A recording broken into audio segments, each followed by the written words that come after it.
Happy Thursday and welcome to Main Street Preps North. I'm Brady McAtamney. That's Blaine Keller. Blaine, before we get started here, your team, the Dallas Mavericks, made a big NBA trade. It's trade deadline day, by the way, for those who might not be aware. We're all sports fans here. We were just talking about it, but tell me about how you're feeling about your team right now after that Kyrie Irving trade. Well, with the weather and how Sunday was going with the Mavericks getting Kyrie Irving, I was feeling great. I was feeling really good about the Mavericks and their chances, especially down the stretch with Luka Doncic getting healthy. And then the news broke this morning of Kevin Durant going to the Phoenix Suns. Just totally crushed any dreams that I had before then.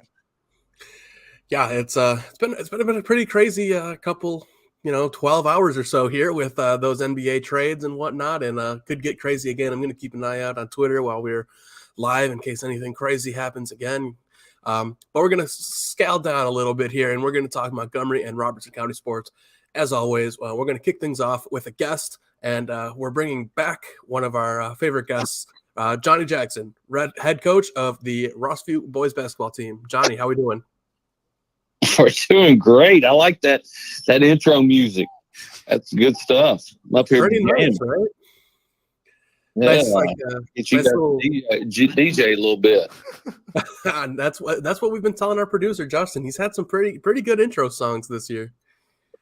Yeah, good stuff, man.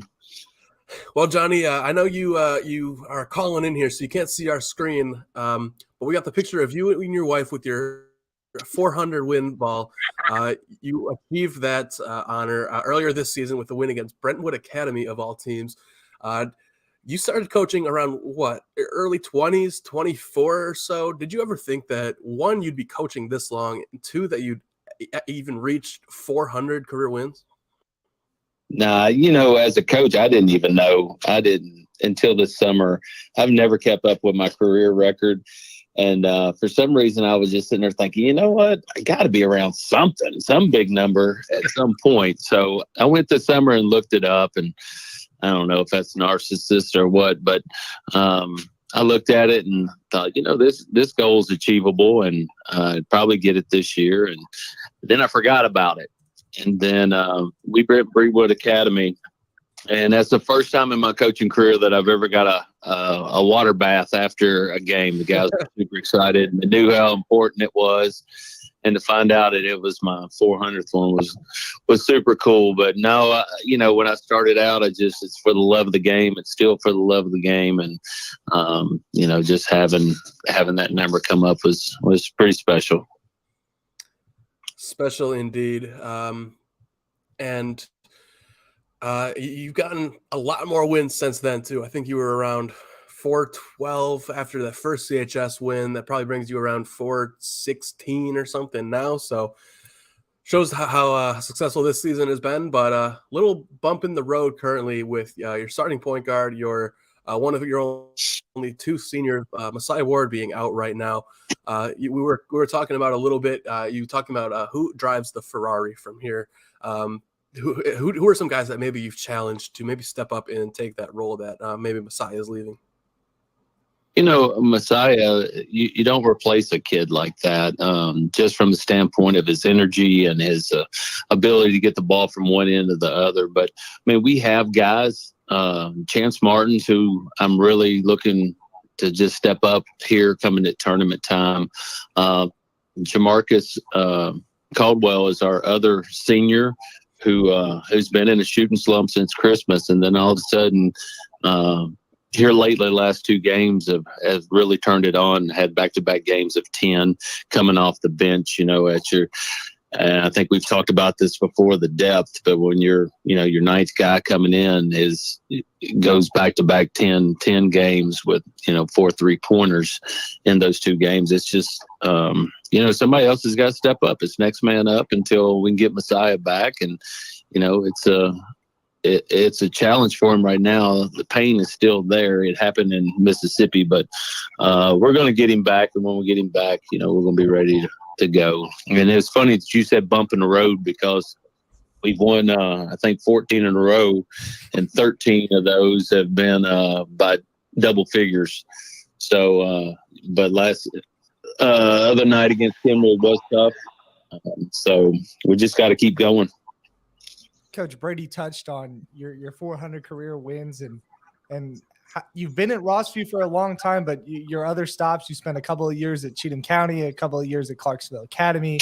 I was curious to see if you could just talk about those stops and how they kind of formed you into the coach that you are now. Yeah. I was actually 6 years at Clarksville Academy. That was my first stop, and that was, my alma mater. That's where I was planning on staying, and they had some administrative changes, so I ended up leaving, and was fortunate enough to get a job that I was living out George Sango. I got a job at Cheatham County High School, and when I took over, they were 1-27. So I was like, well, we got nowhere to go but up.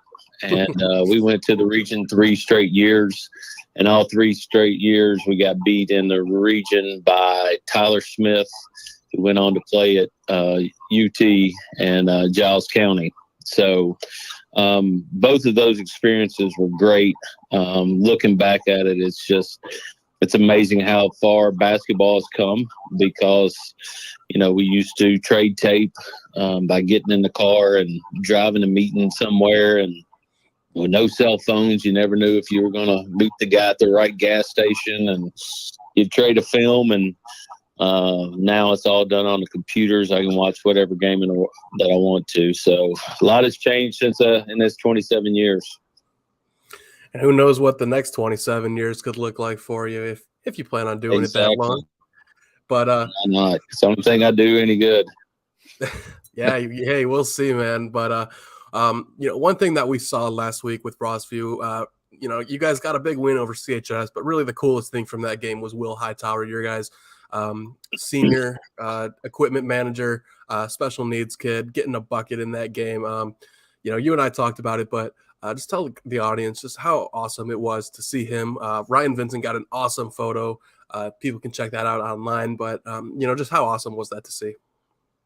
Well, it just shows the character of Will. Will is a guy who's been with us for 3 years, who comes in after the game and collects all the uniforms, washes the uniforms, gets them started, stays as late as any coach, and then gets up here before we get up here and dries them and hangs them for us. He's at every practice, and I just felt like he deserved to get a chance to dress out. And he's a part of our family here, and but he's bigger than basketball in our school, because everyone loves Will, because he is willing to do anything for anybody. So when it got tight there at the end, and I was like, oh my goodness, so we're not gonna have a chance to put him in. But it worked out, and we had fouls to give. It was like 12 seconds left, and we had 3 fouls to give just to get them to go to the free throw line for us to get a chance. But fortunately, they had a turnover on the inbounds play. Q brought it down a bunch of pressure, and they trapped him. And I'd actually tried to draw something up. We got a screen. He hooked off of it just like he's supposed to. And everything just worked out perfect, and it got in his hands, and it was money. And it was a God thing for sure, because a lot of pieces of that puzzle had to happen for him to get a shot right there. And believe it or not, if you will go back and watch the film, it should have been an and one. My man just right there, got fouled, got no call. I got a technical for running onto the floor, so it's pretty good. I told him, I was like, you're not dressing out no more, because I don't know what in the world we could do to ever top that. Yeah, absolutely. His impact at Rossview goes far beyond those 2 points that he scored, but pretty awesome. He's going to remember that forever. Johnny, before we send you off here, big weekend here with Super Bowl Sunday. I don't know how big of a football guy you are, but do you have a Super Bowl pick? Oh, man. Are you going to go against Mahomes?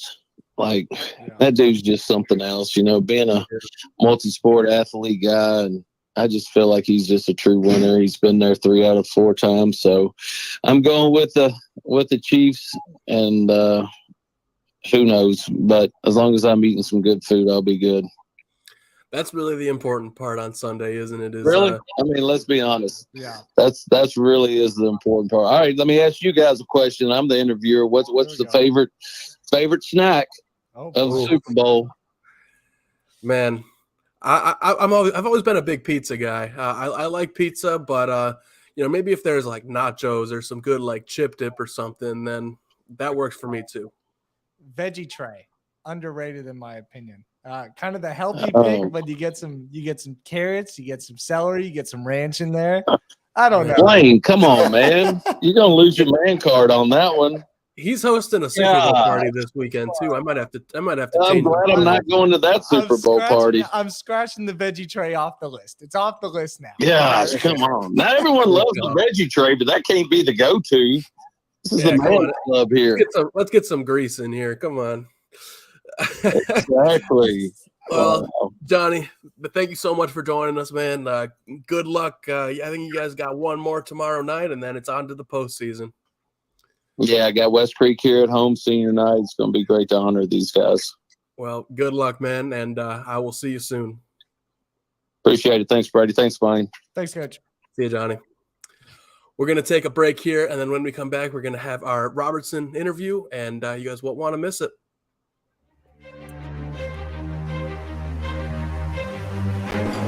It's just a few cocktails at happy hour. It was just a few cocktails at happy hour. You really good try. There aren't any cops around. I didn't think there were any cops around. I drink and drive all the time. Sir, you've been in a serious crash. I need you to hang on, okay? Tell me your name, sir. It was just a few drinks. I'm good. I thought it was good. After every game, we always have a few. It's no big deal. It was no big deal. Hey, I can hold my liquor. I thought I could hold my liquor.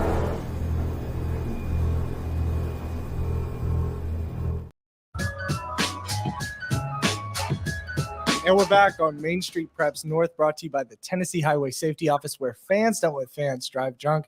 Great interview with Johnny Jackson, who almost took away my man card for liking a veggie tray for the Super Bowl. Word of the wise, do not include that on your platter this year. But let's move on. A little more high school sports. Talking with Robertson County's White House Heritage's boys basketball coach, Carl Miller. Coach Miller, let me start out by kind of setting the scene here. In late January, you guys were 1-2 in the district. You won your first game against Sycamore, lost your next two at Fairview and against Harpeth at home. And what you needed to do to stay competitive in this district, in District 9-2A, was to just beat the top two teams, the two teams that were AP ranked at that time. And you went and did it. You have an opportunity to finish first, at least tied for first, in the district this Friday. How on earth did you guys do this to start off? Trust the process, I guess. That and get our leading scorer back that was hurt. So, our leading scorer and rebound was hurt. Did not play at all in the Fairview game at Fairview. I don't know if it would have made a difference win or loss or not. It's a tough place to play, but the game with Harpeth at home, he played some. And with another starter with a turned ankle as well. Not making excuses.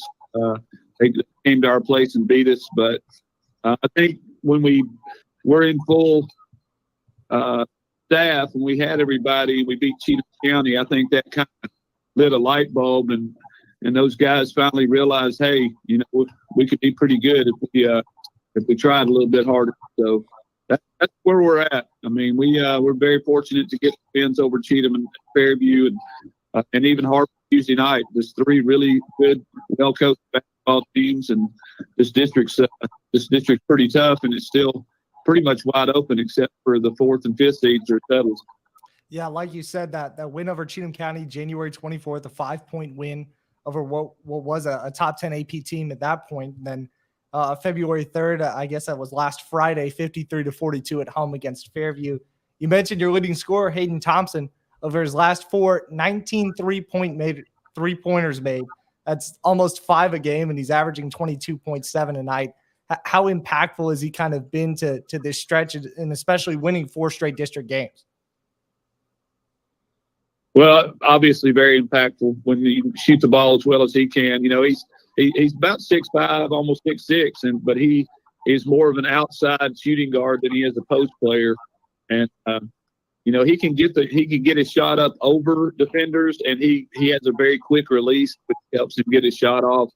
He's played with a lot of confidence, and you know, he wants to win just as bad as anybody. So, you know, we're thankful he's back to full speed, or at least as full speed as he can get. You know, he's the one who had the wrist surgery last year and missed the season. That, you know, he was our second leading scorer last year, and then he had that wrist injury. So I think he's feeling more comfortable with the wrist. Even he tapes it every game, but I think he's realized he's going to have to just play through a little bit of pain. And you know, but he's been huge for us these last few games for sure. Without a doubt. He is obviously a huge player if you guys are making a run in this district with a loaded district, like Blaine said, 2 AP top 10 teams with Fairview, Cheatham County, and you guys beat Fairview. So shows that you guys can definitely do it again, win this district. What's your guys' confidence level like winning these last couple games, getting hot, making that run for number 1? Well, we start practice, or I do anyway. It was don't be satisfied. Don't be satisfied with beating Cheatham, beating Harpeth, beating Fairview. You know, our goal, like everybody else's, is you want to win a district championship. You want to be able to host a region game here and try to go as far as you can in the region to give yourself a chance. So hopefully, I think the confidence level once we beat those teams did reach the point where it's helped us in terms of our chemistry and unselfishness. So, you know, we control our own destiny to a certain degree. I don't know if y'all know exactly how things can fall through. You know, Fairview plays at Cheatham tonight. So, if Fairview beats Cheatham tonight and we beat Cheatham tomorrow night, we'll be tied with Fairview, and it'll be a coin. If Cheatham beats Fairview and then beats us, it'll be a coin toss, Fairview and Cheatham for number 1. So if Fairview beats Cheatham and we win or lose at Cheatham, we're still number 2 seed. So it's just a lot of stakes tonight and tomorrow night. Kind of an interesting tiebreaker there, coin flip to decide the number 1 seed. Coach, we talked, I think it was January 13th at the Harpeth game, a 4-point win for you guys. And you said then and there's not a game left on our schedule that we cannot win. And I looked at that next game, the box score against Fairview, 51-71. And I wasn't sure, but you definitely proved your statement there. With Hayden Thompson being a guy that got back and has really found his rhythm late, who else has really helped this team click and get into that rhythm late in the season? Well, we put a lot of trust in our point guard, AJ Lopez, as well. He's got a motor on him like no other. He does a good job of running our offense, pushing the ball to transition, making defensive play. He was our leading rebounder the other night with I think 9 or 10 rebounds as a point guard. He's only about 5'6", 5'7", maybe. Dontarius Teasley's played well in spurts. I tell you, Asher Green's played really well the last couple of games. He doesn't score a lot for us, but he does all the dirty work with the rebounding and the defense and being a physical type player. And Gavin Burnett's another. You know, it's all of them collectively that have finally understood that this is a team game and it shouldn't matter who gets the points or just the end result of whether we win or lose is really all that matters. I think they're starting to figure some of that out, and it's showing. It's paying. Like I said, I think everything really clicked after the Cheatham County game. One more for you here, Coach. We had you on around this time last year for Super Bowl Sunday, and we had you make your pick for your Super Bowl champion. You said the Bengals would beat the Rams by 3. Of course, that didn't happen, but now you kind of get a shot at redemption here, a chance to go even in your 2 picks. Who you got, Eagles or Chiefs? Well, I don't really care if either one of them wins, but I think the Eagles are going to win this game by 6. By 6. Well, we talked to Russ, who's head coach Johnny Jackson earlier, and he said Chiefs. So wow, one of you guys is going to be right. one of us is right, one of us is wrong. That's usually the way it works, right? Yeah, that is usually how it works in sports. You get a winner, you get a loser. So we will see. Well, Carl, thank you so much for joining us today, man. We appreciate it, and good luck with tournament time coming up. Thank you very much. We appreciate you guys. See you Friday, Coach. Okay. All right. One more break coming up here. When we come back, our one thing, player of the week, and game of the week.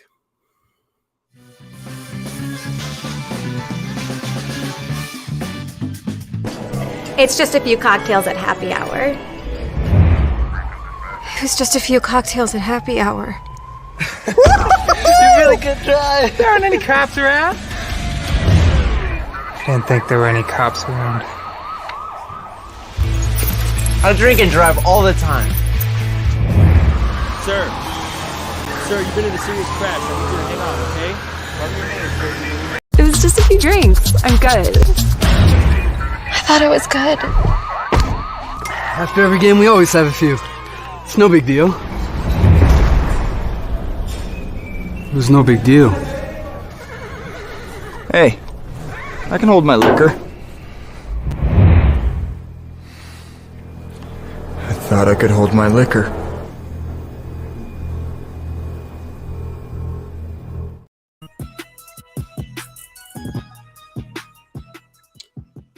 It's another good beat, man. Dang. Welcome back to Main Street Preps North. Before we get started, I was just checking Twitter, and one thing that's trending for me is bullying works, and that's exactly what we did to Blaine for his Super Bowl snack. So I guess we can confirm that. Don't bully people unless it has something to do with veggie trays. Yeah, I will say that. Just don't buy veggie trays. Start off with that. Just completely. Yeah, if you want it for yourself, go for it. But if you're having guests over for something, get something a little greasier, a little something that they can, a little something that they can really feel bad about eating the next day. Jeez. Well, Blaine, let's get going on our one thing here. I know you got a couple pretty cool things to talk about. Yeah, let's start out with spring college sports starting this week, at least in the ASUN Ohio Valley Conference. You've got a couple of local schools kicking off their baseball and softball seasons this week. I did a story earlier in the week about Jay Herring, former Middle Tennessee softball player, former Joe Burns grad, who transferred closer to home, transferred to Austin Peay to play this season. She'll kind of be in that outfielder speedy role on the base paths, a little bit of a pinch runner. Some other players to look out for in the Robertson County area that are onto the college ranks. Ty Lopez was a huge aspect in White House Heritage's baseball run to the state tournament last year. He's at Spalding University. One of Jay Herring's teammates on Austin Peay, Raylan Roach, played at Greenbrier. Corey Harris, who played against Roach and Herring earlier this year and was part of Joe Burns' run to the state tournament. She's at Vol State Community College. Luke Brown from Springfield and Austin Peay baseball fame transferred to North Carolina A&T earlier in the season. Grant Donkin, who did not play a lot for Springfield last year, and Jake Baker, who played a couple of years ago for the Yellow Jackets, are both at Trevecca Nazarene University, I should say. And then to close it out, East Robertson's Peyton Smith, who played at Vanderbilt, then Northwest Florida Community College, is now at Dallas Baptist. Definitely a laundry list, and there's a laundry list here too. Way too many to go over players at Austin Peay and elsewhere. So I'm just not going to today. But we do have a lot of signings in the area. Again, kind of too many to go over here. West Creek had 6 of them. Clarksville's going to have 4, and a handful from Northwest Clarksville Academy as well. Haven't gotten lists from other schools yet. I'm looking forward to getting those, but a whole lot of signings here for National Signing Day, which of course was last week. So cool to see the area being well represented in colleges here coming up. Yeah, the weather really played an impact in when those signings were going to happen. We still have some for football that are happening this week, and I'm sure we're still going to have some more that happen in the coming weeks. Here are a couple of more signings. I know I went through the list last week, but Eli Lawson signed to Cumberland. DJ Jackson signed to Lindsey Wilson. Those are 2 Greenbrier guys. And then Kylie Bradley of Springfield girls basketball was signed to Covenant College this Friday. Like I said, plenty more to come. It's always a scramble with those things. It feels like every week you're being told of another signing happening, but always an exciting time for those athletes. Yeah, absolutely. Speaking of exciting time for athletes, we had our Mr. and Miss Basketball finalists came out this morning. And once again, we've got multiple Clarksville area kids represented. A couple of repeaters from last year, Eddie Ricks III from Clarksville Academy and Imari Berry from Clarksville High. They were both finalists last year. Neither won, but they are definitely good candidates to be there, looking to potentially get that win this year.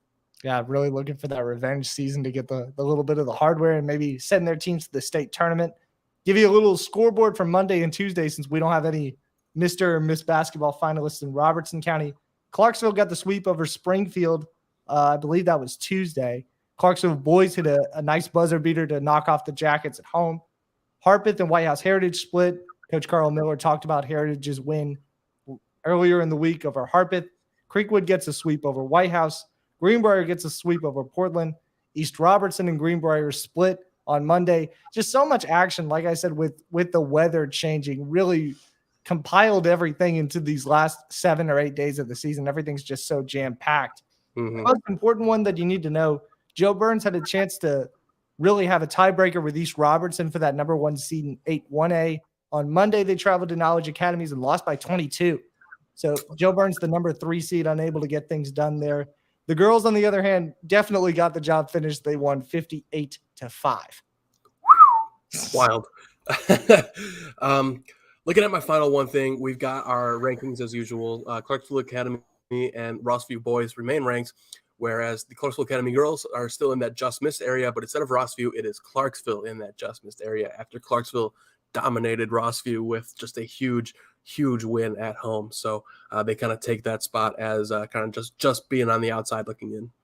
Game of the week in Robertson County as we hit the big stretch here. East Robertson and Richland play on Saturday. This was the game that was supposed to be played earlier in the year.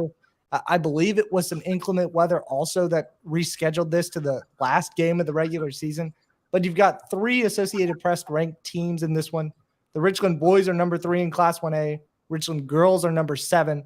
Then East Robertson boys, before losing to Greenbrier on Monday, were number 5. It's going to be a really exciting boys game, and you really want to see if East Robertson girls can kind of hang in there before the postseason starts. Yeah, and my game of the week this week, it's going to be the Northwest versus Kenwood rematch.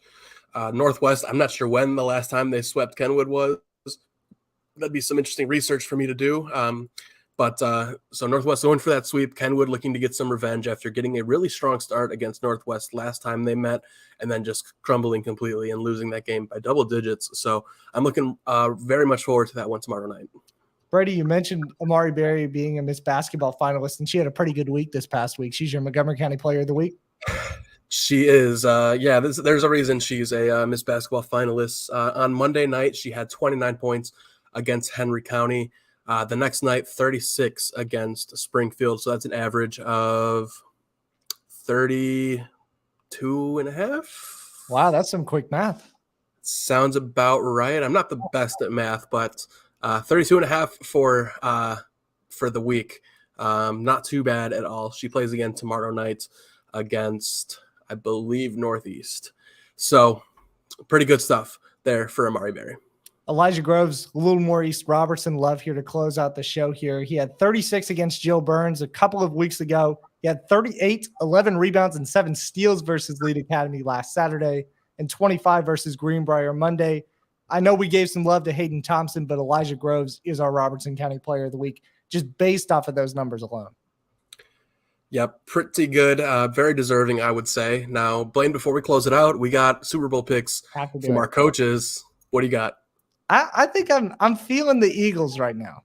I like the Eagles. A lot of people don't like them around here being Tennessee Titans fans. I'm not a Tennessee Titans fan. I'm not really a fan of any team in the NFL. I just watch. I'm a purveyor of the sport. So based on my unopinionated take, I'm going to go with the Eagles by 3. You're like Rob Lowe wearing the NFL hat. But I think I got to go with the Eagles too. I think their defense is too good. Jalen Hurts has been really good. A.J. Brown obviously is awesome. I like Miles Sanders, so I think I got to go with the Eagles as well. I like those takes. We got the Eagles, and we've got this podcast brought to you by the Tennessee Highway Safety Office, where fans don't let fans drive drunk. Thank you so much for joining into another episode of Main Street Preps North, and we'll catch you next week.